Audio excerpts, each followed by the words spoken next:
Hosting तो एक बहाना था, मैंने तो सबके दिलों को लुभाना था। नहीं, ऐसी बात नहीं है।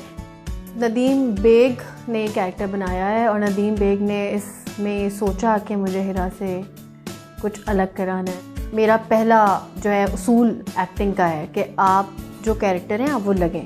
तो मुझे जब टीचर ने कहा तो मैंने कहा मैं तो ज़िंदगी भर पढ़ाई से भागती रही हूँ, क्योंकि जब आप कोई चीज़ रियल लाइफ नहीं कर रहे होते तो उसको आपको करने में थोड़ा सा प्रॉब्लम होता है। जब मैंने ये टीचर का कैरेक्टर किया तो मेरे दिमाग में बस ये था कि इसमें मैं हीरावानी नहीं हूँ, इसमें मैं हीरोइन नहीं हूँ, इसमें मैं एक टीचर हूँ, सॉलिड टीचर जिसका पहला अगर शॉट लगता है तो सबके दिमाग में अपनी बचपन की कहानियाँ, अपनी स्कूल टीचर की पेरेंट्स टीचर मीटिंग याद आ जाए।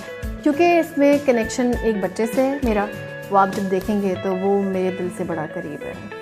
अदाकारी तो इसकी कोई लिमिट ही नहीं है, कोई कैरेक्टर या कोई एक किरदार मुझे लिमिट नहीं कर सकता। बहुत लंबी कहानी है ये, जब तक मुंह पे झुर्रियाँ नहीं आ जाएंगी ना तो वो किरदार तो मैं करती रहूँगी। और बहुत सारे किरदार है मेरे दिमाग में। स्क्रिप्ट पढ़ती हूँ बैठ के मैं, और मानी से भी थोड़ी हेल्प लेती हूँ और कि मानी मुझे बताओ यार ये वाला कैरेक्टर है और इस प्ले में ये है, तुम्हें क्या लगता है। वो जो स्टार्ट था ना मॉर्निंग शो का, वो भी बड़ा अच्छा था। वो उसने मुझे ट्रेन किया है। मुझे कुछ नहीं पता था कि इंटरव्यू क्या होता है, किस तरह बात करते हैं। मैं ड्रामों में भी आऊँगी तो आप लोग को वैसे ही लगूंगी ना जैसे फिल्म में लगती हूँ।